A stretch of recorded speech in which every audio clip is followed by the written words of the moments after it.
నిర్గమకాండము 25వ అధ్యాయం అంతా కూడా ప్రత్యేకంగా ఒక వ్యక్తి చరిత్ర లేదా గ్రంథంలో ఏదో మనం ఎలా ఉండాలో అన్న విషయం గురించి కాదు, కానీ ఈ 25, 26, 27 సుమారుగా ఈ 3 అధ్యాయాల్లో కూడా దేవుడు ప్రత్యక్ష గుడారము, వాస్తవానికి యెరూషలేము మందిరం కాకముందు దేవుడు ఎలా ఉండేవారంటే, ఏ గుడారంలో ఉండేవారంటే ప్రత్యక్ష గుడారం. అంటే గుడారంలో ఉండడానికి దేవుడు ఇష్టపడ్డాడు. మొట్టమొదటిగా దేవుడు ఆ ప్రత్యక్ష గుడారాన్ని ఎలా చేయాలో నిర్గమకాండం 25వ అధ్యాయంలోనే దేవుడు మోషేతో మాట్లాడతాడు. అలాగే ఆ ప్రత్యక్ష గుడారము నమూనా చెప్తాడు.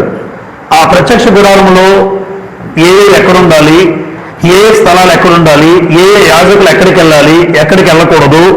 అలాగే ఆ ప్రత్యక్ష గుడారంలో కూడా దేనితో, బంగారంతో ఏమి నిర్మించాలి, ప్రతిదీ కూడా ఒక క్రమమైన పద్ధతిలో దేవుడు మోషేకి చెప్పడం, మోషే దేవుడి మాటకు లోబడి అలా ఆ ప్రత్యక్ష గుడార నిర్మాణానికి పూనుకుంటాడు. అయితే ఈ 25వ అధ్యాయంలో 40 వచనాలు ఉన్నాయి. ఈ 40 వచనాల్లో కూడా 5 భాగాలుగా మనకు అర్థం కావడానికి రాశాను నేను. మొట్టమొదటి భాగం 9 వచనాల్లో ఏముంటుంది అంటే, ప్రత్యక్ష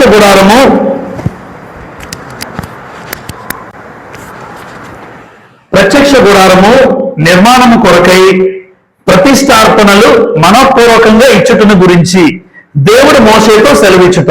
అంటే 9 వచనాల్లో ఏముంటుంది అంటే, ప్రత్యక్ష గుడారం మోషే నువ్వు నా కోసం కట్టాలి, అయితే అది కట్టడానికి ఏం కావాలి, డబ్బులు ఉండాలి. మరి అర్పణలన్నీ కూడా ప్రజలు ఎలా తీసుకురావాలో చెప్తాడు.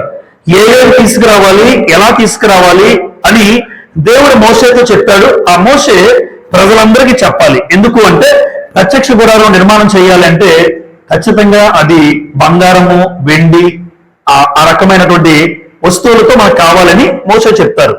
రెండో భాగం 10 నుండి 16 వచనాల్లో మందస్సం ప్రాముఖ్యమైనది. దేవుని మందస్సం ఎలా కట్టాలి, ఆ దేవుని మందస్సం ఏ రీతిగా కట్టబడాలో కొలతలతో సహితం చెప్తాడు దేవుడు. కొలతలు కూడా చెప్తాడు ఇక్కడ. ఆ మందస్సం ఎలా ఉండాలో, ఆ మందస్సంలో ఏవి ఉంటాయో ఒకసారి మనం ఆలోచించేద్దాం ఈ రోజున. అలాగే మూడో భాగం 17 నుండి 22 వచనాలు కరుణాపీఠము అంటాడు. కరుణాపీఠము అంటే ఇక్కడ అతి పరిశుద్ధ స్థలంలో ఉంటుంది.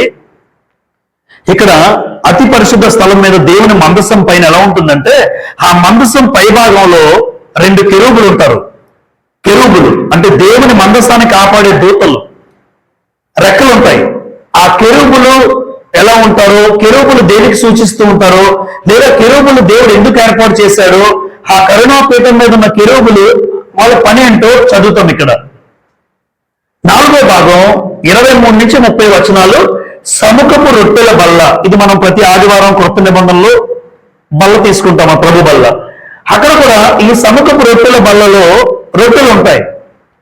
ఆ రొట్టెలు కేవలం యాజకులు మాత్రమే తినాలి, యాజకులు మాత్రమే తినేటట్టుగా వాటి గురించి విధి విధానాలు ఉంటాయి యాజకుల గురించి. చివరి భాగం 31 నుండి 40లో దీపవృక్షము అంటాడు. ఇక్కడ ఉంటే దీపవృక్షం. ఈ దీపవృక్షం యొక్క వెలుగులోనే లోపల యాజకులు నడవాలి. లైట్లే ఉండవు మనలాగా. ఇప్పుడంటే మనకి ఈ అడ్వాన్స్ టెక్నాలజీలో లైట్లు ఉన్నాయి, కానీ ఈ ప్రత్యక్షపు గుడారంలోకి వెళ్ళాలి అంటే లైట్స్ ఉండవు.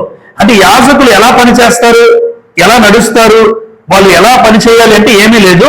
ఈ దీపాలు వెలిగిస్తాడు. ఆ దీపాల వెలుగులో యాజకులు ఏం చేయాలి, నడుచుకోవాలి. అంటే రొట్టెల బల్ల ఎక్కడుందో, ప్రార్థన ధూపవేదిక ఎక్కడో, అతి పరిశుద్ధ స్థలంలో, ఇవన్నీ కూడా లోపల ఏం చేయాలన్నా ఈ దీపాల వెలుగులోనే వాళ్ళు నడుస్తారు. ప్రాముఖ్యమైన పాయింట్ ఉంటుంది ఇక్కడ. రైట్, ఇది 5 భాగాలు. ఇప్పుడు ప్రాముఖ్యంగా నిర్గమకాండం 25వ అధ్యాయం ప్రారంభం 9 వచనాలు చదువుకుందాం. యెహోవా మోషేకు ఇలాగూ సెలవిచ్చెను, నాకు ప్రతిష్టార్పణ తీసుకుని రండని ఇశ్రాయేలులతో చెప్పుము. అమ్మ ఏమన్నాడు, ఏం తెమ్మన్నాడు దేవుడు? ప్రతిష్ట అర్పణ అంటే ప్రతిష్ట. ఈ ప్రత్యక్ష గుడారం ప్రతిష్ట పరచాలి. అది ప్రతిష్ట పరచాలంటే అర్పణ అర్పించాలి, అంటే కానుకలు. ఇప్పుడు మందిరం కట్టుకోవడానికి మనందరం కూడా తల చెయ్యేశారు. ప్రతి ఒక్కరు కూడా వాళ్ళకు తోచిన వాళ్ళ సామర్థ్యం మేరకు ఒక్కొక్కరు ఇచ్చారు. ఎలాగైతే మందిర నిర్మాణం కోసం ఇచ్చామో ఆ రోజు కూడా దేవుడు ఇశ్రాయేలు అందరికీ ఏం చెప్పమనంటే, మోషే ప్రత్యక్ష గుడారం నిర్మాణం చేయాలి, మరి మనకంటూ ఏమీ లేదు, ప్రజలకి చెప్పు, హృదయపూర్వకంగా ఇవ్వాలి, మరలా గునుక్కునో సనుక్కునో తప్పదు కదా, అందరూ ఇచ్చారు కదా, అందరూ ఇచ్చారు కదా నేను ఇవ్వడం వేరు, నేను దేవుని కోసం ఇస్తున్నాను అన్న భావన మనసులోకి వచ్చితేనే అది ఫలిస్తుంది. లేదు అందరూ ఇచ్చేస్తారా బాబు, నేనే ఎంత కొంత ఇచ్చేస్తే మంచిది అనుకుంటే అది ఇచ్చినా ఉపయోగం లేదు. ఎవరు ఎంత ఇచ్చినా మనకు అనవసరం. నా సామర్థ్యం ఏంటి, నేను ఎంతవరకు ఇవ్వగలను అన్నది ఇస్తే హృదయపూర్వకంగా. ఒక మాట అన్నాడు అక్కడ, చూసారా, ప్రతిష్టాపన తీసుకుని రండి, ఇశ్రాయేలుతో చెప్పుము, మనపూర్వకంగా అర్పించు ప్రతి మనిషిని వద్ద దాన్ని నువ్వు అంటే హృదయపూర్వకంగా ఇవ్వాలి. ఎవరైతే ఇస్తారో అది తీసుకో. వాళ్ళకి ఇబ్బంది ఉందని, కష్టం ఉందని, బాధ ఉందని అలాంటివి అర్పించినా ఆ అర్పణ స్వీకరించబడదు. హృదయపూర్వకంగా దేవునికి ఇవ్వాలి అని మోషేతో చెప్తున్నాడండి. ఈ మాటను బట్టి ఒక మాట చదువుకుందాం వెళ్ళి. చూడండి, నిర్గమకాండం 35:29 ఒకసారి చదువుదాం. నిర్గమకాండంలోనే 35:29. మోషే చేయవలనని యెహోవా ఆజ్ఞాపించిన పనులన్నిటి కొరకు ఇశ్రాయేలీలో పురుషులేమి స్త్రీలేమి తెచ్చుటకు ఎవరు హృదయములు వారిని ప్రేరేపించునో వారందరూ మనపూర్వకంగా యెహోవాకు అర్పణములను తెచ్చిరి. అంటే దేవునికి అర్పణ అర్పించాలంటే హృదయం ప్రేరేపించబడాలి. కొంతమంది ఆదివారం వచ్చి కానుకేసేస్తారు, నిశ్చయించుకోరు. ఇంత ఇయ్యాలని అనుకోకపోతే అమ్మ దేవుడు స్వీకరించడు. దాన్ని చాలా మందికి తెలియదు ఆ విషయం. నువ్వు ముందే ఇంటి దగ్గరే సిద్ధపాటు ఉండాలి. నేను దేవునికి ఎంత కానుక వేయాలి, అరే ఇవరో నువ్వు తీసేసుకోరా, ఇడుకో 10 ఆడుకో 10, అది పద్ధతి కాదనమాట. దేవునికి ఏదో బిచ్చగాడికి వేసుకున్నట్టు వేయకూడదు. అక్కడికక్కడ కాదు, ఇంటి దగ్గరే మనస్సు పూర్వకంగా నేను ఎంత ఇయ్యాలో, ఎందుకంటే అన్ని చూసుకుని వస్తాం. కానుక కూడా ఎంత ఇయ్యాలో, నా పిల్లలకి నేను ఎంత ఇవ్వాలో, నేనెంత ఇయ్యాలో హృదయపూర్వకంగా ఇంటి దగ్గర నిశ్చయించుకోవాలి. ఇక్కడ ఒక మాట చూడండి 29లో, పురుషులేమి స్త్రీలేమి తెచ్చుటకు ఎవరు హృదయములు వారిని ప్రేరేపించునో వారందరూ మనపూర్వకంగా యెహోవాకు అర్పణములు అంటే హృదయపూర్వకంగా సిద్ధపడి ఇక్కడ కానుకేయాలి. మనం ఎంతమంది వేస్తారు హృదయపూర్వకంగా? ఈ రోజు నాకు వచ్చిన ఆదాయం ఎంత, నేను దేవునికి ఇస్తుంది ఎంత అనేది హృదయపూర్వకంగా సిద్ధపాటు కలిగి దేవునికి ఇవ్వాలి. అంతేగాని అప్పటికప్పుడు కొంతమంది నిర్ణయాలు తీసుకుంటారు, అది బాగోదు. అది గ్రంథం చెప్పింది అయితే కాదు. ముందే సిద్ధపాటు కలిగిన హృదయంతో. కొత్త నిబంధన చూడండి, 2 కొరింథీ పత్రిక 8వ అధ్యాయం. 2 కొరింథీ పత్రిక 8వ అధ్యాయం. దేవునికి ఇచ్చే కానుక హృదయపూర్వకంగా అర్పించాలి అని మాట్లాడతారు. 2 కొరింథీ 8వ అధ్యాయం 12 చదువుతాను. మొదట ఒకడు సిద్ధమైన మనసు కలిగి ఉంటే శక్తికి మించి కాదు గాని కలిమి కొలదియే ఇచ్చినది ప్రీతికరమవును. అంటే సిద్ధమైన మనస్సు కలిగి ఉండాలి. ఇచ్చేటప్పుడు ఏ మనసు ఉండాలి? ఆల్రెడీ కానుకేసే సమయానికే నువ్వంటూ సిద్ధపాటు కలిగి ఉండాలి. అంటే నువ్వు నాకు ఇచ్చింది ఎంత అనుకున్నాను, నేను నిశ్చయించుకున్నాను, ఇది నీకు కానుకేస్తున్నాను, ఇగో నా కుటుంబం అంతా ఇలా వేస్తున్నాం ఈ కానుక అని సిద్ధపాటు కలిగి దేవుడికి మనం సమర్పించాలి. దినవృత్తాంతముల మొదటి గ్రంథం 29వ అధ్యాయం చూడండి. దినవృత్తాంతముల మొదటి గ్రంథం 29వ అధ్యాయం. దావీదు ఈ మనపూర్వకంగా ఇచ్చటం గురించి మాట్లాడుతూ దినవృత్తాంతముల మొదటి గ్రంథం 29వ అధ్యాయం. మొదటి గ్రంథం 29వ అధ్యాయం.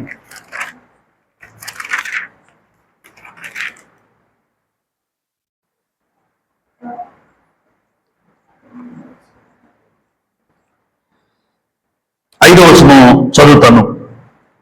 ఈ దినమున యెహోవాకు ప్రతిష్ఠితముగా మనపూర్వకంగా ఇచ్చేవారు ఎవరైనా మీలో ఉన్నారా అని దావీదు అందరిని అడుగుతున్నాడు. అంటే దావీదు తన వంతు తను ఇచ్చాడు దేవుడికి, ఇచ్చి మీలో ఎవరైనా ఉన్నారా అని మిగతా వాళ్ళని అడుగుతున్నాడు. దేవుని మందిరం నిర్మాణం చేస్తున్నాం, మీలో ఎవరైనా యెహోవాకు ప్రతిష్ఠితంగా మనపూర్వకంగా ఇచ్చేవారు ఎవరైనా మీలో ఉన్నారా అని అడిగారు. చూడండి తర్వాత 9వ వచనం. వారు పూర్ణ మనస్సుతో యెహోవాకు ఇచ్చింది గనుక వారు అలాగే మనపూర్వకంగా ఇచ్చినందుకు జనులు సంతోషపడి. అంటే ఇప్పుడు కూడా దేవునికి ఇచ్చింది ఎలా ఇవ్వాలనో గుర్తు చేస్తున్నాడంటే, మనపూర్వకంగా హృదయపూర్వకంగా దేవుడికి ఇవ్వాలి. నిర్గమకాండం 25వ అధ్యాయంకి వెళ్ళిపోదాం. అయితే అక్కడ 3 నుంచి చదువుతాను.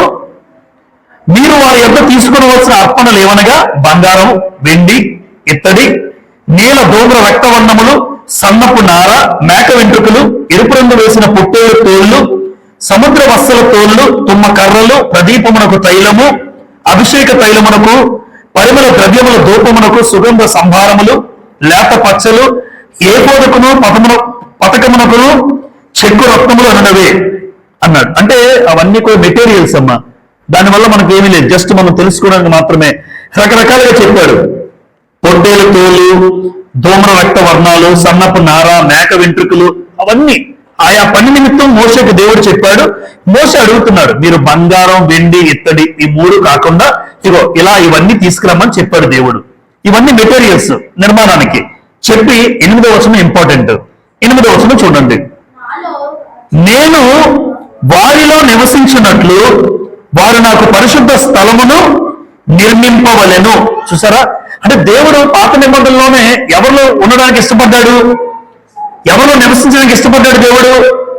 ఇశ్రాయేలులో. చూడండి, నేను వారిలో నివసించినట్లు వారు నాకు పరిశుద్ధ స్థలాన్ని నిర్మించాలి. అంటే దేవుడు వారిలో ఉండడానికి ఇష్టపడ్డాడు, అంటే వారిలో ఒకటిగా ఉండడానికి. చూసారమ్మా, పరలోకమందున్న దేవుడు భూమి మీదకి వచ్చి మనుషులతో ఉండడానికి ఇష్టపడుతున్నాడు. అంటే దేవుడు చూడండి, తన పరలోకంలో కాకుండా నేను మనుషుల మధ్య ఉండడానికి ఇష్టపడుతున్నాను.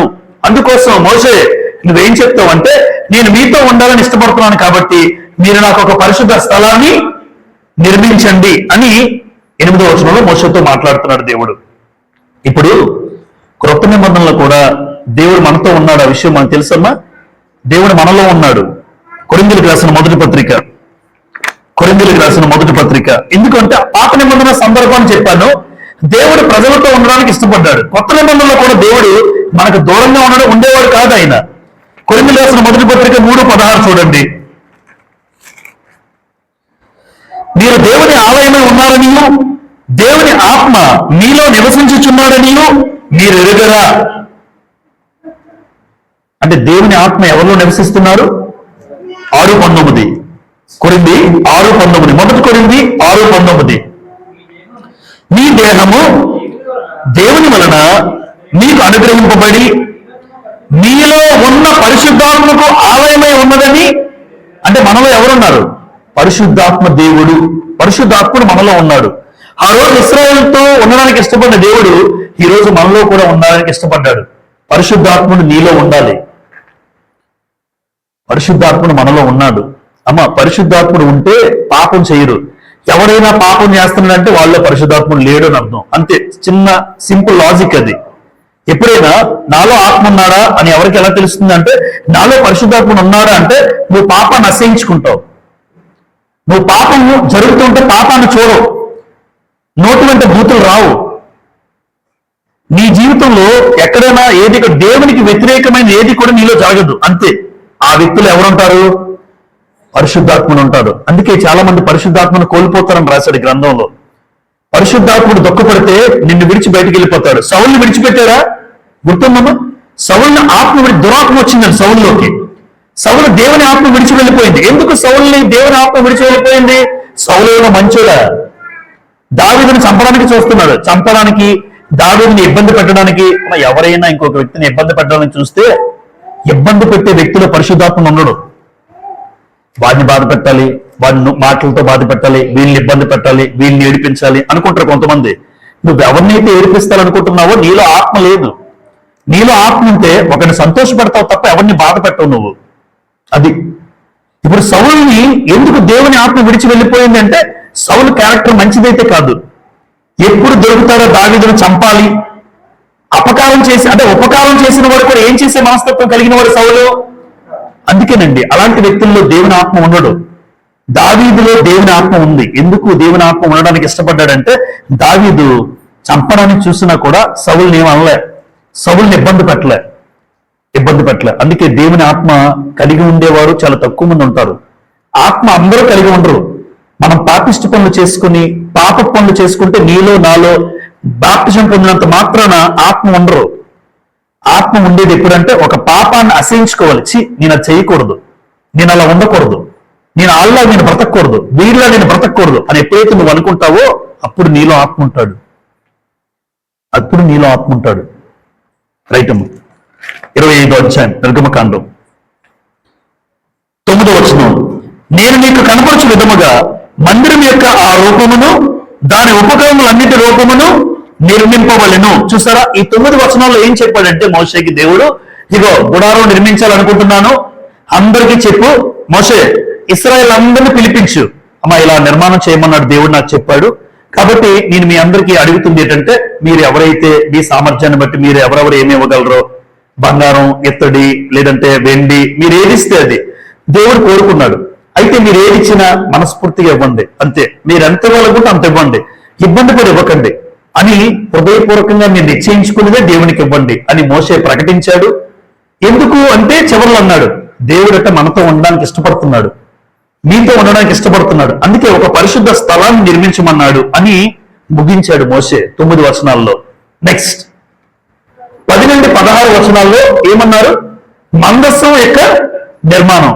అయితే మందస్సం ఎలా చేయాలి, అసలు మందస్సం ఏంటి, మందస్సంలో ఏముంటాయి, దేవుని మందస్సం అంటే అర్థం ఏంటి, అసలు దేవుని మందస్సం అంటే అర్థం ఏంటంటే దేవుని సన్నిధికి గుర్తు అని రాశాను ఇక్కడ. అమ్మ మందస్సం అంటే దేవుని సన్నిధి, మందస్సం అంటే దేవుని సన్నిధి ఉంటుంది, దేవుని సన్నిధి అక్కడ ఉంటుంది. అందుకే చూడండి, ఒబేదెదోము ఇంటిలో దేవుని మందస్సం ఉందా? 3 నెలలు. దావీదు భయపడ్డాడు, అప్పటికప్పుడు ఉజ్జా అనే వ్యక్తి చనిపోతే ఆ మందస్సాన్ని పడిపోతుంటే పట్టుకున్నాడు ఉజ్జా అప్పటికప్పుడు స్పాట్ లో చనిపోతాడు.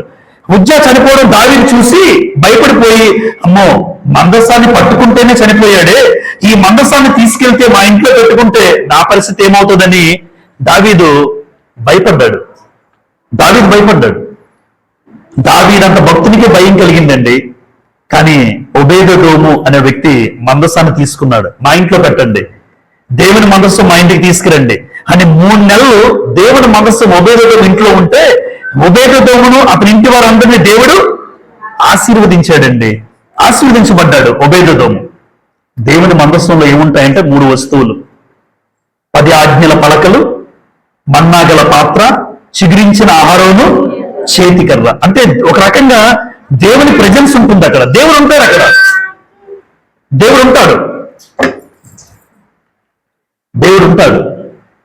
గమనించారా? అహరోను చేతికర్ర, 10 ఆజ్ఞల పలకలు, అలాగే మన్నాగల పాత్ర. ఈ 3 ఇప్పుడు కూడా దేవుని మందస్సములో దేవుని ప్రెజెన్స్ అన్నాను కదా, దేవుని యొక్క సన్నిధి ఉంటుంది, దేవుని సన్నిధి.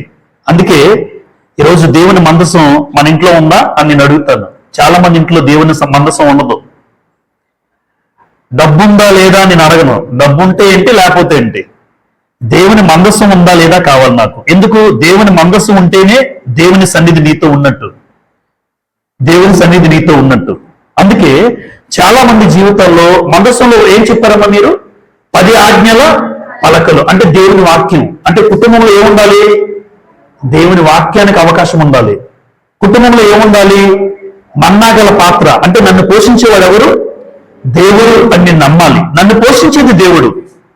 3వది చిగురించిన ఆహారమును, అంటే 3వది ప్రధాన యాజకుడు ఎవరైతే ఈరోజు ప్రభు అయినా అంటే మా కుటుంబానికి అధిపతి ఎవరై ఉండాలి? యేసు ప్రభు. ఆయన చెప్పింది నేను చేస్తాను, ఏదైతే దేవుడు చెప్పాడో అదే నేను చేస్తాను గ్రంథాన్ని బట్టి. అలా అనుకున్న వాళ్ళు మాత్రమే దేవుని మందస్సం కలిగి ఉన్న వాళ్ళు. నా ఇష్టం నేను చేస్తానంటే మీ ఇంట్లో మందస్సం లేదు, నా ఇష్టం నేను జరిగించుకుంటానంటే మీ ఇంట్లో మందస్సం లేదు. దేవా నువ్వేం చెప్పావో అదే నేను చేస్తాను, వాక్యంలో ఏదైతే ప్రకటించావో అదే నేను చేస్తాను, నా జీవితంలో అయినా నా కుటుంబంలోనైనా. అయితే మీ ఇంట్లో దేవుని మందస్సం ఉంది. నన్ను పోషించేది మనుషులు కాదు, నన్ను పోషించేది దేవుడు. ఏదైనా దేవుని వాక్యానికి నేను అవకాశం ఇస్తాను. అంటే 10 ఆజ్ఞల పలకలు, ఈ 3 ఉన్నదే దేవుని మందస్సం. అలాంటి మందస్సం నిర్మాణం ఎలా చేయాలో చెప్పాడండి. చదివేద్దాం ఒకసారి చూడండి. వారు 10వ వచనం, తుమ్మ కర్రతో ఒక మందసాన్ని చేయవలెను, దాని పొడుగు 2 మూరలున్నర, దాని వెడల్పు 3.5, దాని ఎత్తు 3.5. కొలతలు కూడా చెప్పాడండి దేవుడు. దాని మీద మేలిన బంగారు రేకు పొదిగింపవలెను, లోపల వెలుపల దాన్ని పొదిగింపవలెను. దాని మీద బంగారు జవను చుట్టూ కట్టవలెను. దానికి 4 బంగారు ఉంగరములను పోత పోసి, అమ్మ ఉంగరం అంటే చేతి పెట్టుకున్న ఉంగరాలు కాదు, ఈ ఉంగరాలు ఎలాంటివి? మోత కర్రలు పెడతారు కదా, పల్లకి మోస్తారు. పల్లకి మోసినప్పుడు ఎలా ఉంటాయి? ఉంగరాలు ఉంటాయి. అంటే ఆ టైప్ అనగానే అందులోకి కర్ర వెళ్ళాలి.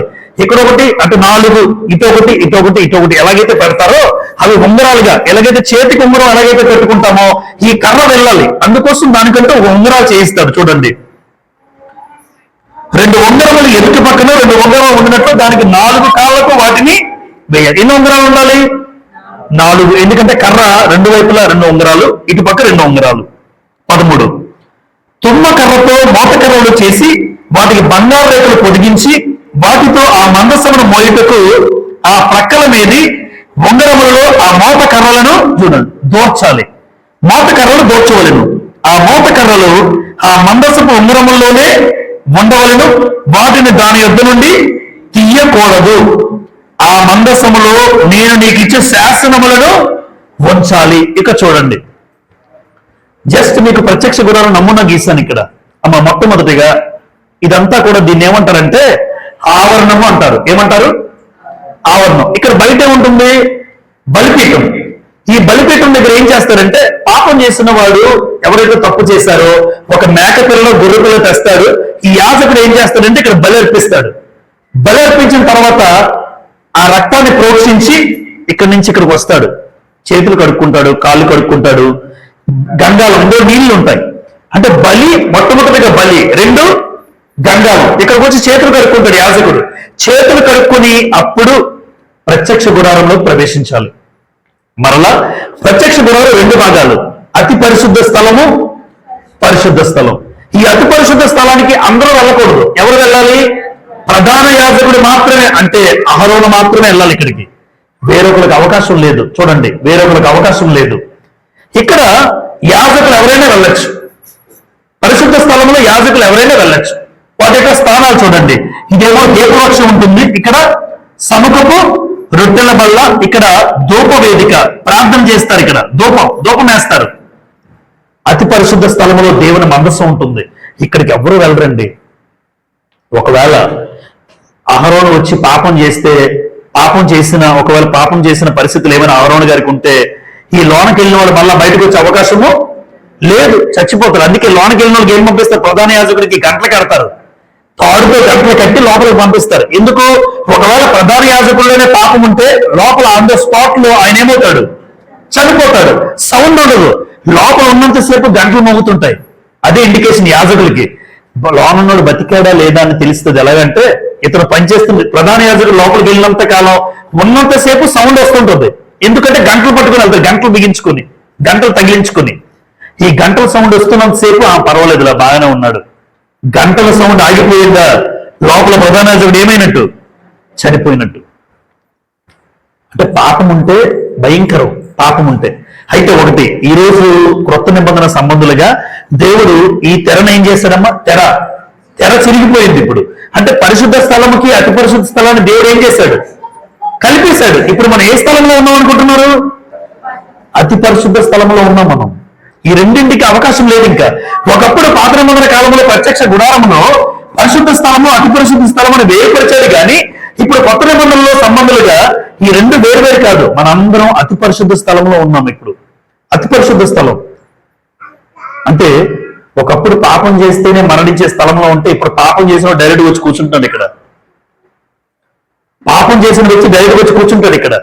ఏమీ అవ్వదు. ఆ రోజున్న పరిస్థితి ఈ రోజు ఉంటే ఎవరి మనసులో పాపం ఉంది, ఎంతమంది సాల్తీలు లేచిపోదునో ఈ రోజు ఉంటే, అదే స్థితి ఉంటే ఎవరెవరు ఏ పాపం చేశారో నీకు తెలుసు, దేవుడికి తెలుసు. అలాంటి పాపం చేసి ఒకరు కూర్చున్నామంటే ఈరోజు దేవుడి కృపను బట్టి మనం అందరూ బతికే ఉన్నాం. కానీ అదే పరిస్థితి ఈ రోజు ఉండుంటే ఎంతమంది మిగిలేవాళ్ళు? అంటే దేవుడి ప్రేమకు చూడండి. అలా కాదు అని క్రీస్తు ప్రభుని లోకానికి పంపించి అప్పుడు బలిపీఠం ఉండేది. ఇప్పుడు బలవరం. అప్పుడు మనందరి కోసం క్రీస్తు ప్రభు బలైపోయాడు. ఇప్పుడు బలి ఇంక లేదు, ఒకటే బలి, క్రీస్తు బలైపోయాడు. మనందరినీ కూడా ఈ యొక్క పరిశుద్ధ స్థలము, అతి పరిశుద్ధ స్థలము కూడా తెరచింపి మనందరినీ ఏకం చేశాడండి. కాబట్టి ఈ 10 నుండి 16 వచనాల్లో కేవలం మందస్సు మాత్రమే చెప్పబడుతుంది. మీ అందరికీ గుర్తుంటే సమూయేలు మొదటి గ్రంథం 4వ అధ్యాయం తీకండి. 4వ అధ్యాయంలో చరిత్ర చెప్తాను. సమూయేలు మొదటి గ్రంథం 4వ అధ్యాయంలో దేవుని మందస్సం పట్టుకుంటారు ఫిలిస్తీయులు. మందస్సం పట్టుకుని వెళ్ళిపోతారు. ఫిలిస్తీన్లు దేవుని మందసాన్ని పట్టుకెళ్తారు కదమ్మా, మీ అందరికీ గుర్తుంది. దాగోను దేవత గుర్తుందా? ఆ దాగోను గుడిలో పెడతారు. వెళ్ళి గుడిలో ఎవరిని పెడతారు? ఇప్పుడు దేవుని మందసాన్ని పెడతారు. తలుపులేసి పూజారి వెళ్ళిపోతాడు. ఫిలిస్తీన్లు ఉదయం లేచేసరికి ఆ దేవత ఉంటారు కదా, ఎవరైతే అన్యుల దేవత, దాగోను దేవత మందస్సుకి సాష్టాంగ నమస్కారం చేస్తాడు. ఆ దేవత కాళ్ళ మీద వచ్చి పడిపోయినట్టు ఉంటుంది. విగ్రహం పడిపోద్ది. ఉదయం వచ్చి తలుపులు తీసేసరికి ఆశ్చర్యం, ఏంటి మందస్సు ఎలా ఉంది? మందస్సం దగ్గర ఇదేంటి ఇలా పడిపోయింది, ఈ విగ్రహం ఎందుకు పడిపోయింది అని ఆలోచిస్తారు. మరలా విగ్రహాన్ని కూర్చోబెడతారు. విగ్రహాన్ని కూర్చోబెడతారు. కూర్చోబెట్టిన తర్వాత రెండో రోజు ఏమవుతుంది? ఆ విగ్రహానికి ఉన్న కాళ్ళు, చేతులు, మొండెం అన్నీ ఏమవుతాయి? వేరువేరుగా పడిపోతాయి. అర్థమైపోద్ది నిజమైన దేవుడు ఎవరో తెలుస్తుందండి. ఒక అద్భుతమైన ఘట్టం అది. మందస్సం ఎదుట ఈ విగ్రహం అనుకున్నారు కదా, ఆ ఏదైతే విగ్రహం చేశారో ఆ విగ్రహం కాళ్ళు, చేతులు, మొండెం అన్ని వేరైపోతాయి. నిజమైన దేవుడు అంటే ఇలా ఉంటాడు. విగ్రహాలు ఏవైతే ఉన్నాయో ఎందుకు పనికిరాని విగ్రహాలు అవి. మన దేవుడి ముందు ఏ విగ్రహమైనా పనికిమాలిన విగ్రహమే. ఏ విగ్రహం ఏమీ చేయదు. అందుకే నిజమైన దేవుడు ఎవరో నిరూపించబడతాడు. అప్పుడు దేవుని మందస్సం తీసుకెళ్ళిన ఫిలిస్తీన్లకు ఏమొస్తాయంటే రోగాలు వస్తాయి, జబ్బులు వస్తాయి. వాళ్ళందరూ అనుకుంటారు, అరే మన దేవుడు కాదురా, ఆ దేవుడు గొప్పోడు. అందుకే మన దేవత ఏమీ చేయలేకపోయారు, మనకు జబ్బులు వస్తున్నాయి, దయచేసి ఈ దేవుని మందస్సాన్ని తీసుకెళ్లి ఎక్కడి నుంచి తెచ్చామో అక్కడ పెట్టేద్దాం, ఎందుకు వచ్చింది అని ఒక భావనలోకి వస్తారు. దేవుని మందస్సాన్ని తీసుకొస్తారండి వాళ్ళు. అంటే దేవుని మందస్సం అనేది చాలా ప్రాముఖ్యమైనది క్రైస్తవ జీవితంలో. ఆ మందస్సాన్ని ఎలా కట్టాలో, ఏ కొలతలతో కట్టాలో, ఏం చెయ్యాలో అవన్నీ వివరించాడు. అయితే నేను మీకు ఏం చెప్తున్నానంటే ఆ మందస్సం ఎలా ఉంటుంది, ఎక్కడ ఉంటుంది అది మనం చూస్తున్నాం. ఇక్కడ ప్రత్యక్ష గుడారం అనేది ఎలా ఉంటుందో ఒక నిర్మాణ నమూనా చూస్తాం ఇక్కడ, అంతే. నెంబర్ 3, 17వ వచనం. మరియు చూడండి 17 నుంచి, నీవు మేలిన బంగారుతో కరుణాపీఠమును చేయవలను, దాని పొడుగు 2 మూరలున్నర, దాని వెడల్పు 3.5, మరియు 2 బంగారు కెరూబులను చేయవలను. కరుణాపీఠం యొక్క 2 కొనలను నకీషీ పనిగా చేయవలను. ఈ కొనను ఒక కెరూబు, ఆ కొనను ఒక కెరూబును చేయవలను. కెరూబులు విన్నారా ఇప్పుడైన మాట? గ్రంథంలో కెరూబులు అన్న మాట ఎవరు అంటే ఒక రకంగా దేవదూతలే. అయితే చిన్న వేరియేషన్ ఉంది. శరాపులు కూడా ఉన్నారు గ్రంథంలో. శరాపులు ఎవరు, కెరూబులు ఎవరు? శరాపులు ఏం చేస్తారు, కెరూబులు ఏం చేస్తారు? ఈ చిన్న విషయం మీకు అర్థమైనట్టు చెప్తాను నేను. కరుణాపీఠం అనేది ఇక్కడ ఉంటుంది. అతి పరిశుద్ధ స్థలములో దేవుని మందసానికి పైన కరుణాపీఠం ఉంటుంది. ఆ పీఠానికి 2 ప్రక్కల ఎవరుంటారు? కెరూబులు. మీరు ఆదికాండం 3వ అధ్యాయం తెరవండి ఒకసారి. ఆదికాండం 3వ అధ్యాయం. అవును బ్రదర్, అక్కడ ఆదికాండం 3వ అధ్యాయంలో ఈ మాట మనం చదువుకుంటాం. 3:24 చదువుదాం.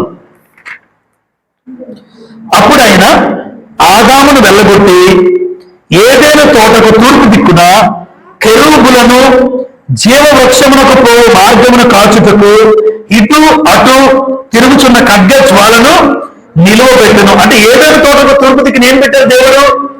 కెరూబులు. ఇప్పుడు ఈ కెరూబులు ఏం చేస్తారంటే దేవుని పరిశుద్ధతను కాపాడుతాయి. అంటే ఏది కూడా, ఏ పాపము కూడా రాకుండా ఈ కెరూబులు దేవుని పరిశుద్ధతను కాపాడే దూతలు. మరి శరాపులు ఎవరు? యెషయా గ్రంథం చదువుతాం మీకు తెలియడానికి. యెషయా గ్రంథం 6వ అధ్యాయం. శరాపులు కూడా మహాదూతలు అని రాశాడు అక్కడ గ్రంథంలో. యెషయా గ్రంథం 6వ అధ్యాయం చూడండి. యెషయా గ్రంథం 6వ అధ్యాయం 2వ వచనం చదువుతాను. ఆయనకు పైగా శరాపులు నిలిచి ఉండిరి. యెషయా 6:2. ఒక్కొక్కరికి 6 రెక్కలుండెను, ప్రతి వాడు 2 రెక్కలతో తన ముఖమును 2తో తన కాళ్ళను కప్పుకొనుచు 2తో ఎగురుచుండెను. ఫుట్నోట్లు ఏముందమ్మా? మహా దూతలు అంటే శరాపులు ఏం చేస్తారు తెలుసమ్మా? దేవుని పరలోకంలో పరిశుద్ధుడు పరిశుద్ధుడు పరిశుద్ధుడు అని వాళ్ళు పాడుతూ ప్రతిగానాలు చేసేవారు ఎవరు? శరాపులు. మరి దేవుని యొక్క మందసాన్ని కాపాడే వాళ్ళు ఎవరు? కెరూబులు. దేవుని మందసానికి కాపలాదారులు, ఒక రకంగా మనకు అర్థం అవడానికి వాచ్మెన్ అంటారు కదా, వాచ్మెన్. దేవుని మందసంలో ఆ కరుణాపీఠాన్ని కాపాడి దేవుని పరిశుద్ధతను కాపాడేవారు కెరూబులు. మరి శరాపులు ఆ పరలోకంలో దేవునికి పరిశుద్ధుడు పరిశుద్ధుడు పరిశుద్ధుడు గాన ప్రతిగానాలు చేసేవాళ్ళు ఈ శరాపులు. అది రెండింటికి వేరియేషన్, కెరూబులు శరాపులు. అయితే ఇక్కడ కెరూబుల గురించి మాట్లాడుతూ కెరూబులు చేసే పని నిర్గమకాండం ఒకసారి చదువుదాం. 37:9 చూస్తారు ఒకసారి. నిర్గమకాండం 37:9 చూడండి ఒకసారి. నిర్గమకాండం 37:9లో ఆ కెరూబులు పైకి విప్పిన రెక్కలు గలవై కరుణాపీఠమును తమ రెక్కలతో కప్పును. కెరూబుల ముఖములు ఒకదానికొకటి ఎదురుగా ఉండదు. వాటి ముఖములు చూసారమ్మా, ఇదేదైతే కరుణాపీఠం ఉంటుందో ఈ మందసం పైన ఉంటుంది. బొమ్మ సరిగ్గా వేయలేదు. ఈ మందసం పైన కరుణాపీఠం ఉంటుంది. ఈ కరుణాపీఠానికి ఇటొక కెరూబు రెక్కలతో ఇలా కాపాడుతూ ఉంటాయి. ఈ మందసాన్ని కాపాడడానికి 2 కెరూబులు, ఇటుకో కొన, ఈ కొన ఒకటి, ఈ కొన ఒకటి. అయితే ఈ కెరూబులు ఏం చేస్తారో రాజుల మొదటి గ్రంథం 8వ అధ్యాయం చూడండి. కెరూబుల పని రాజుల మొదటి గ్రంథం 8వ అధ్యాయం. రాజుల మొదటి గ్రంథం 8వ అధ్యాయం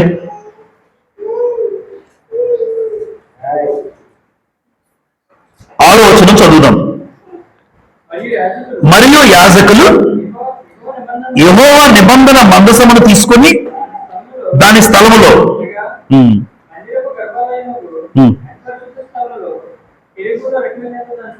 చూసారా, అతి పరిశుద్ధ స్థలములో కెరూబుల రెక్కల క్రింద దానిని ఉంచిరి. అంటే మందసం క్రింద ఈ కెరూబుల యొక్క పని చెప్తున్నారండి. ఇప్పుడు కొత్త నిబంధన కనెక్ట్ చేస్తానమ్మా నేను. చూడండి అందరూ నా వైపు. కెరూబులు ఏం పని చేస్తున్నాయి? దేవుని పరిశుద్ధతను కాపాడుతున్నాయి. అంటే 2 దూతలు, రెక్కలు కలిగిన పక్షులే దూతలు దేవుని పరిశుద్ధతను కాపాడుతున్నాయి. ఈరోజు దేవుని మందిరంకి వస్తున్న మనం, ఆయన అతి పరిశుద్ధ స్థలంలో ఉన్నటువంటి నువ్వు నేను మన పరిశుద్ధతను కాపాడుకోవాలో వద్దా ఆలోచించండి. 2 కెరూబులు పెట్టి దేవుడు, ఈ కెరూబులు దేవుని పరిశుద్ధతను కాపాడుతున్నాయి. అంటే పాపం అనేది లేకుండా ఉండాలి. ఎక్కడ పాపం ఉన్నా ఈ కెరూబులు ఊరుకోరు. ఆ దూతలు, ఆ రెక్కల కలిగిన దూతలు ఊరుకో. పరిశుద్ధత లేకపోతే ఊరుకో. మరి అలాంటి మందిరంలో ఉన్నటువంటి నీకు నాకు కొత్త నిబంధన సంబంధులుగా మనం మన పరిశుద్ధతను కాపాడుకుంటున్నామా అనేది ప్రాముఖ్యం. ఎప్పుడు ప్రతి క్రైస్తవుడు కూడా పరిశుద్ధతను కాపాడుకోవాలి. ఎప్పుడు పాపం అనేది నీలోకి రాకూడదు. పాపపు ఆలోచనలు నీలోకి రాకూడదు. ఎప్పుడు కూడా దేవుణ్ణి బాధ పెట్టే పని ఎప్పుడు నువ్వు చేయకూడదు. ఎందుకు అంటే నువ్వు పరిశుద్ధుడివి. మరొక మాట చెప్పమంటారా? హెబ్రీ 12:14 చూడండి. హెబ్రీ 12:14 చదువుతాను నేను. హెబ్రీ 12:14లో అందరితో సమాధానమును పరిశుద్ధతయు కలిగి ఉండేటట్టు ప్రయత్నించుడి. పరిశుద్ధత లేకుండా ఎవడునో ప్రభువును చూస్తాడా? పరిశుద్ధత లేకుండా ఎవడునో ప్రభువును చూడడు. అంటే పరిశుద్ధత అనేది ఎంత ప్రాముఖ్యం ఆలోచించండి. పరిశుద్ధత లేకపోతే ఎవ్వరూ దేవుని దగ్గరికి వెళ్ళలేరు అనేసాడు. అలాంటప్పుడు మామూలుగా మందసం, పాత నిబంధనలో మందసాన్ని కాపాడడానికే 2 కెరూబులు పెట్టి పరిశుద్ధత కాపాడడానికి కెరూబులు ఉంటే, ఈరోజు ఒక క్రైస్తవుడిగా నా పరిశుద్ధత నేను ఖచ్చితంగా కాపాడుకోవాలి. కేవలం మాటలు విని మనం వెళ్ళిపోయి మర్చిపోతే కాదు. పరిశుద్ధత ఎప్పుడూ నీకు నువ్వు కాపాడుకోవాలి. ఎట్టి పరిస్థితుల్లో కూడా పాపానికి నీ జీవితంలో అవకాశం ఉండకూడదు. ఇది నీకు పాపము అనేది తెలిస్తే తెలియదా? మనందరికీ తెలీదా? ఇది పాపం అని తెలీదా? తెలుస్తుంది. అయినా చేస్తారా? అంటే దేవునికి పాపము, ఇది పాపము, ఇది చేయకూడదని తెలిసినా కూడా నువ్వు చేస్తున్నావు అంటే నువ్వు పరిశుద్ధతను పాడు చేసుకుంటున్నావు. దేవుడి పరిశుద్ధతను కోల్పోతున్నావు. అయితే నీకు తెలియట్లేదు. అది పరిశుద్ధత లేకుండా ఎవడునో ప్రభువును చూసే అవకాశము లేదు. ఎన్నో మార్లు దేవుడు మాట్లాడుతుంటాడు. మార్చుకోకపోతే ఇన్నిసార్లు నీకు ప్రసంగం చెప్పించాండ్రా, ఏం చేసామని అడుగుతాడు ఒక రోజున. ఇన్ని మార్లు గొంతు చించుకుని అరిచినా నీ బ్రతికేంటో ఇలా ఉందని అడుగుతాడు ఒక రోజున. ఆ పరిస్థితి ఎవరు తెచ్చుకోకూడదు. కొన్ని చెప్పలేదా, నాకు తెలియదన్నా నీకు అవకాశం లేదు. ఎందుకంటే ప్రకటించేశారు ఆల్రెడీ. దేవుడు ప్రతి మాట ఏదో ఒక ప్రసంగంలో మాట్లాడుతూ ఉంటే ప్రతి వ్యక్తికి అందజేశాడు. నాకు తెలియదండి, నేను వినలేదండి అని ఒక రోజున అనడానికి అవకాశం లేదు. కాబట్టి ఎప్పుడు పరిశుద్ధతను పాడు చేసుకోకూడదు. నెంబర్ 4 వెళ్ళిపోదాం. 23 నుంచి 30 వచనాల్లో ఏముందో చదువుదాం. చూడండి, సముఖపు రొట్టెల బల్ల అన్నాడు. 23 నుంచి చదువుదాం. మరియు నేను తుమ్మకరతో ఒక బల్ల చేయవలను, దాని పొడుగు 2 మూరలు, దాని వెడల్పు 1 మూర, దాని ఎత్తు 3.5. అదో మనకి అక్కడ ఉంది చూసారా, దాదాపు ఆ బల్లంతా సుమారుగా ఆ బల్ల. ఎలాగైతే దాని మీద ఆ బల్లను ఇక్కడ చేయమన్నాడు అంటే దానికి రొట్టెలు పెట్టుకుంటారు. సముఖపు రొట్టెల బల్ల, సముఖపు రొట్టెల బల్ల. ఇవన్నీ ఎవరు తింటారు అమ్మ? ఎవరు తినాలి? యాజకులు మాత్రమే తినాలి. అందుకే కదా ఈరోజు బాప్తిజం పొందిన వాడు మాత్రమే రొట్టె తీసుకుంటారు, అందరూ తీసుకోరు. ఎందుకు? బాప్తిజం పొందిన ప్రతి ఒక్కరూ ఎలా ఎలా ఉన్నారని దేవుడు అంటాడు మనల్ని అందరూ రాజులైనా నేను యాజకుడినే. యాజకుడు యాజకుడు యాజకుడు యాజకుడు, ఆడామగా తేడా లేదు. మనుషులుగా మనకు ఆడామగా తేడా ఉండొచ్చు, కానీ దేవుడి విషయంలో నాలో ఎవరున్నారు? ఆత్మ. నీకు ఆత్మే. ఆత్మకి స్త్రీ పురుష భేదము. ఎవరైతే రక్షణ పొందుకున్నారో, క్రీస్తు రక్తంలో కలగబడ్డారో వాళ్ళందరూ ఆ ప్రభువులో చేయవేయడానికి అర్హులు. ఆ రోజు యాజకులు సముఖపు రొట్టెల బలలో రొట్టెలు తినేవారు. ఈ రోజు ఈ యాజకుడు ఆ బలలో చేయి వేస్తాడు. అయితే కొలతలు చెప్పాడు కదా, చదువుదాం. 24. మేలికి బంగారు రేకును దాన్ని పొదిగించి దానికి చుట్టూ బంగారు జమును చేయింపవలెను. దానికి చుట్టూ బెత్తడు బద్ది చేసి దాని బద్దిపైన చుట్టూను బంగారు జవ చేయవలను. దానికి 4 బంగారు ఉంగరములను చేసి దానికి 4 కావలకును 4 మూలల్లో ఆ ఉంగరములు తగిలింపవలెను. బల్ల మోయుటకు మోతకర్రలు ఉంగరములు బద్దకి సమీపంగా ఉండవలెను. ఆ మోతకర్రలు తుమ్మకర్రతో చేసి వాటి మీద బంగారు రేకు పొదిగింపవలెను. వాటితో బల్ల మోయబడెను. 29. మరియు నీవు దాని పల్లెములను, దోపాత్రలను, గిన్నెలను, పానీయాత్మలకు పాత్రలు దాన్ని చేయవలను. మేలిన బంగారుతో వాటిని చేయవలను. 30 అండర్లైన్ చేసుకోండమ్మా. 30. నిత్యమును నా సన్నిధిని సన్నిధి రొట్టెలను ఈ బల్ల మీద ఉంచవలెను. కాబట్టి పాత నిబంధనలో ఖచ్చితంగా ప్రతిరోజు ఏముండాలి బల్ల మీద? ఈరోజు ఆదివారం మనం బలలో చెయ్యేస్తాం మానక ప్రతి ఆదివారం. కానీ పాత నిబంధనలో ప్రత్యక్ష గుడారం మీద ఉండేటువంటి ఈ రొట్టెలు ప్రతిరోజు ఉండాలి, నిత్యము ఉండాలి, ఖచ్చితంగా నిత్యము ఉండాలి. బలిపీఠం నిత్యము మండాలి. ఇది నిత్యము మండాలి, నిత్యము ఉండాలి, నిత్యము వెలగాలి. ఇవన్నీ కూడా పాత నిబంధనలో అద్భుతంగా జరిగేవండి. ఈరోజు మనకి తగ్గిపోయి ఉండొచ్చు. ఈరోజు ప్రార్థన చేసుకుంటే రేపు చేయడు, మరలా 3 రోజుల తర్వాత మందిరానికి అంటే ఈరోజు. కానీ పాత నిబంధనలు యాజకులు అలా కాదు, ఉదయం సాయంత్రం ఖచ్చితంగా. మీకు అందరికీ చాలా ఉదయకాల ప్రార్థనలో చెప్పాను నేను. ఉదయకాల ప్రార్థనలో యాజకులు ఎలా ఉంటారంటే ప్రతిరోజు ఉదయము ఉంటుంది, సాయంత్రం. ఉదయకాల నైవేద్యం అంటాడు, సాయంకాలం నైవేద్యం అంటాడు. నైవేద్యము అంటే దేనికి సూచన అంటే ప్రార్థన. ధూపము దేనికి సూచన? ప్రార్థన. పాత నిబంధనలో ధూపమైన, నైవేద్యమైన, ప్రార్థన సూచన. అంటే ఉదయము చేయాలి, సాయంత్రము చేయాలి, ప్రతిరోజు చేయాలి. ఈరోజు అదే సూత్రం మనం తీసుకుంటే ఎంత బాగుంటుంది జీవితానికి.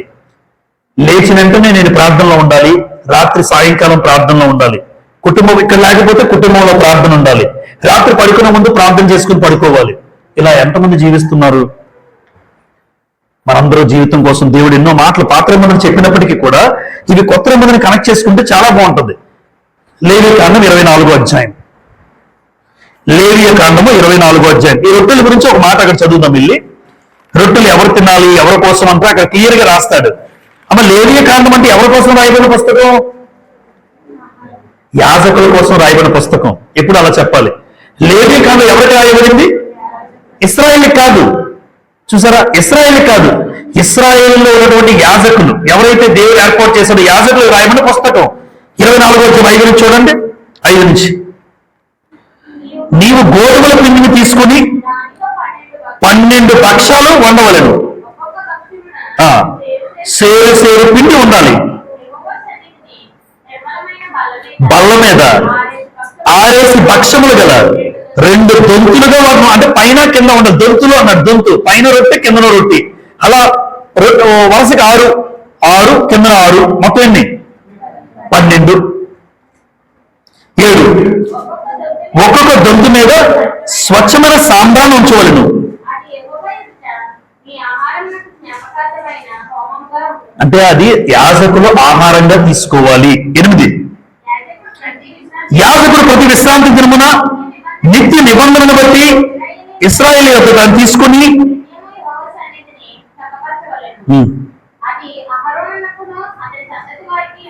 అమ్మ తెలుసు కదా, పాత నిబంధన యాజకులు ఎవరు? లేవీల్లో అహరోను సంతతి వాళ్ళేనా? లేవీలు అందరూ కాదు. ఎవరైనా అడిగితే పాత నిబంధనలు యాజకత్వం చేసేవారు ఎవరు అంటే అహరోను సంతతి అయి ఉండాలి. వాళ్ళ పిల్లలు మాత్రమే, ఇంకెవరూ కాదు. లేవీల్లో చాలా మంది ఉన్నారు. గెర్షోనీయులు ఉన్నారు, మహాలీయులు ఉన్నారు. అంటే వీళ్ళందరూ ఉన్నా వాళ్ళ యాజకులు కాదు. యాజకత్వం ఎవరికి ఇచ్చాడు? దేవుడు అహరోనుకి ఇచ్చాడు. అహరోను తర్వాత అహరోను క్రమంలో వారి పిల్లలకి ఇచ్చాడు. రైట్. కాబట్టి మీరు ఈ యొక్క సముఖపు రొట్టెల బలలో లేవీలు యాజకులకి ఆహారంగా దేవుడు వాటిని ఏర్పాటు చేశాడు. చూసారా? అంటే రొట్టెలన్నీ ఏర్పాటు చేయాల్సింది ఎవరు అంటే ఇశ్రాయేలీలే. చెయ్యాల్సింది ఇశ్రాయేలీలే, కానీ తినాల్సింది మాత్రం యాజకులు. అది యాజకులకి ఆహారంగా ఏర్పాటు చేశాడు దేవుడు. వాళ్ళ ఆహారం అది ఆహారంగా తీసుకోవాలి. ఈ రోజు కొత్త నిబంధన సంబంధాలుగా ప్రభు వల్ల మనం ఏం చేస్తున్నాం? ఇది ఆహారంగా తీసుకోకూడదు. దేవుడే రాయించాడు. ఎలా తీసుకోవాలి? ఇది ప్రభు యొక్క శరీరం అని జ్ఞాపకం చేసుకోవాలి. ఇది ప్రభు శరీరము, నా కోసం ఆయన మరణించాడు అని మనం ఈ ప్రభు బలలో చేయేస్తున్నాం. ఆ బల్ల యాజకులకు ఆహారము. ఈ బల్ల దేవుడు యేసు ప్రభుని లోకానికి పంపి నా కొరకు చనిపోయాడు, నా కొరకు ప్రాణం పెట్టాడు, నా కొరకు రక్తం చిందించాడు, నా కొరకు ఆయన చనిపోయాడు. కాబట్టి ఆయన జ్ఞాపకం చేసుకుంటూ నేను బలలో చేయాలి, బాధాతప్త హృదయంతో, పశ్చాత్తాప హృదయంతో. రైట్. చివర 31 నుంచి 40 వచనాల్లో ఉన్న సందర్భం చదివేస్తాను చూడండి. మరియు నీవు మేలిన బంగారుతో దీపవృక్షమును చేయవలను, నకీషీ పనిగా ఈ దీపవృక్షము చేయవలను. ఏం చేయమన్నాడు? దీపవృక్షం. ఇది మీరంతా చదవండి. ఈ 40 వచనం సందర్భం చెప్పేస్తాను నేను. దీపవృక్షం ఏది కాదు కొత్త నిబంధనలో దీపస్తంభం అంటారు. ఇప్పుడు దీపం వల్ల ఏమొస్తుంది? వెలుగు. దీపం వల్ల ఏమొస్తుంది?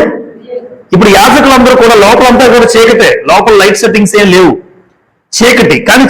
కానీ యాజకుడు ఎలా నడవాలని చెప్పారు? ఈ దీపాల వెలుగులో నడవాలి. ఇప్పుడు మనకిచ్చింది ఏంటంటే వెలుగు ఏంటమ్మా? 119వ కీర్తన చదువుతారా ఎవరైనా? 119వ కీర్తన 105వ వచనం. 119వ కీర్తన 105వ వచనం. నీ వాక్యము నా పాదములకు దీపమును నా త్రోవకు. అంతే కదమ్మా, నీ వాక్యమే నా పాదములకు దీపము, నా త్రోవకు. ఇప్పుడు పాత నిబంధనల యాజకులు ఈ దీపాల వెలుగులో నడుచుకునేవారు. దీపం వెలుగులో ఇలా వెళ్ళాలా అని యాజకులు తెలుసుకునేవారు. మరి ఇప్పుడు క్రైస్తవుడు ఎలా నడుచుకోవాలి? ఏ వెలుగు అంటే ఇప్పుడు దీపస్తంభం లేదు. ఇప్పుడు దీపస్తంభం ఏదనుకోవాలి మనం? దేవుని యొక్క వాక్యం. అంటే నీ వాక్యమే నా పాదములకు దీపము, నా త్రోవకు వెలుగు. ప్రతి క్రైస్తవుడికి కూడా వెలుగు నడిచేది వాక్యాన్ని బట్టి అయి ఉండాలి. అది దేవుడి ఉద్దేశం అండి. పాత నిబంధనలో ఆ దీపాలు ఎందుకో మనకు అర్థమైనా, ఆ దీపాలు ఎందుకు అనుకుంటారంటే దీపం వెలిగించాలి అనుకుంటారు. కానీ ఆ దీపాల వెలుగులో యాజకుడు నడుచుకునేవాడు. కానీ కొత్త నిబంధనలో దేవుని వాక్యపు వెలుగులో ఒక క్రైస్తవుడు నడుచుకోవాలి. అప్పుడు నిజమైన యాజకుడు. అది నిజమైన యాజకత్వం. లేదు అంటారా? వాక్యం చెప్పేది ఒకటి, మనం చేసేది ఒకటి అయితే నువ్వు దేవుని వాక్యపు వెలుగులో నడుచుకోవట్లేదు. అంతే కదమ్మా. ఎప్పుడు మన వాక్యాన్ని బట్టి నా అడుగు వేయి ఉండాలి.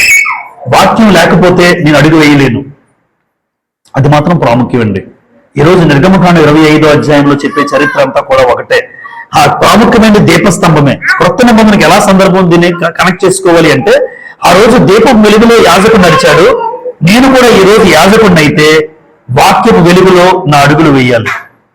ఎప్పుడు వాక్యాన్ని దాటి ప్రవర్తించద్దు ప్లీజ్. ఎవరైనా నాతో సహా వాక్యాన్ని దాటి నేను చేయను. వాక్యాన్ని అతిక్రమించి ఏది చేయకూడదు. మీరు కూడా చేయొద్దు. అది మీకు మంచిది. లేదు నేను చేస్తానంటే మీ ఇష్టం. అది మీ ఇష్టం. ఎవరికి వాళ్ళు. వాక్యం ఎలా చెప్తుందో నేను చెప్పేశాను అంతే. ఎందుకు అంటే వాక్యాన్ని విడిచిపెట్టి వాక్యాన్ని తృణీకరించి ఏ పని నేను చేయను, మీరు కూడా చేయకూడదు. అది మీకు క్షేమం. ఎందుకంటే ఆ వెలుగు మనకి ఇచ్చాడు. ఆ వాక్యాన్ని బట్టి మాత్రమే మనం నడుచుకోవాలి. అప్పుడు దేవుడు సంతోషపడతాడు. లేదంటారా? మనం ఎలా బ్రతికినా ఒకటే అంటే ఉపయోగమే లేదండి. కాబట్టి 25వ అధ్యాయంలో ఇలా 5 భాగాలుగా ప్రాముఖ్యంగా ప్రత్యక్ష గుడారం నమూనా తీసుకొచ్చాను. ఎలా ఉంటుందో మనం చూస్తాం. ఈ ప్రత్యక్ష గుడారంలో పాత నిబంధన కాలంలో ధూపం అంటే ఏం చెప్పాను? ధూపం కొత్త నిబంధన ప్రకారం ప్రార్థన. వెలుగులో నడవడం అంటే దేవుని వాక్య ప్రకారం మనం నడవడం. ఈరోజు బలి క్రీస్తు బలి. క్రీస్తు బలి. ఇక్కడ ఏం చేస్తాం? గంగాలం అంటే రాయలేదు నేను. గంగాలం అంటే బ్యాప్టిజం. బ్యాప్టిజం. బలిపీఠము ఎవరు మనకి బలి? బలి ఎవరు? క్రీస్తు ప్రభు. ఎప్పుడైతే బలి అయిపోయాడు నువ్వు అర్థం చేసుకున్నావు, నా కోసం క్రీస్తు చనిపోయాడు, ఇప్పుడు నువ్వేం చేయాలి? నువ్వు గంగాలం దగ్గరికి రావాలి, బ్యాప్టిజం పొందాలి. నువ్వు బ్యాప్టిజం పొందితే ఆ రోజు గంగాలంలో చేతులు కాళ్ళు కడుక్కొని యాజకులు లోపలికి ప్రవేశించేవారు. ఈ రోజు నా కోసం ప్రభు చనిపోయాడు తెలుసుకున్న నేను బాప్తిజం పొంది ఆ నీళ్లతో నన్ను కడుక్కొని నా పాపాలు కడిగి వేసుకుని దేవుని సంఘంలో ప్రవేశిస్తాను నేను. ఇది పరిశుద్ధ స్థలం. ఇక్కడ యాజకత్వం, యాజకుడు తన జీవితం ఎలా ఉండాలో ఇంతవరకు కొన్ని విషయాలు మనం విన్నాం. ఆలోచించండి. నిర్గమకాండం 25వ అధ్యాయం అంతా కూడా అంటే కొలతలు ఉన్నాయి కాబట్టి దాన్ని ఎక్కువగా మనం ఎక్స్ప్లెనేషన్ చేయలేము. అప్పటికి కొంత మేరకు ప్రయత్నం చేశాను. ఇది మందసం, కరుణాపీఠం, కెరూబులు ఎవరు, శరాపులు ఎవరు, ఎలా ఉంటారు, సముఖపు రొట్టెల బల్ల అది ఎవరు తినాలి, అసలు దీపవృక్షం అంటే ఏంటి, దేవుడు ప్రత్యక్ష గుడారం నిర్మాణం కోసం ఎలా ఉద్దేశించాడు అన్న ఆలోచన చేశాం. ఎప్పుడు కూడా దేవుడు మనలో ఉండడానికి ఇష్టపడతాడమ్మా. నేను చెప్పేది ఒకటే, ఎప్పుడు నాలో ఉన్న పరిశుద్ధాత్మని మీరు కోల్పోకండి. ఒక్కసారి నీలోంచి ఆత్మ వెళ్ళిపోతే నిన్ను నడిపించేది ఎవరో తెలుసా? దురాత్మ. అందుకే చూడండి, కొంతమంది మనుషులు భయంకరంగా పాడైపోతారు. బాగా ఉన్న వ్యక్తి ఎందుకు పాడైపోయాడంటే వీళ్ళలోంచి ఆత్మ వెళ్ళిపోయాడు, ఎవరు చేరారు? అందుకే చేయరాని పనులు చేస్తుంటాడు. దయచేసి ఎప్పుడు దేవుని ఆత్మను పోగొట్టుకోకుండా ఆ పరిశుద్ధాత్మను కలిగి మన జీవితాన్ని నడిపించుకుందాం. అందరికీ కూడా ప్రభుపేట వందనాలు చెల్లిస్తున్నాను. ప్రార్థన చేసుకుందాం అమ్మా.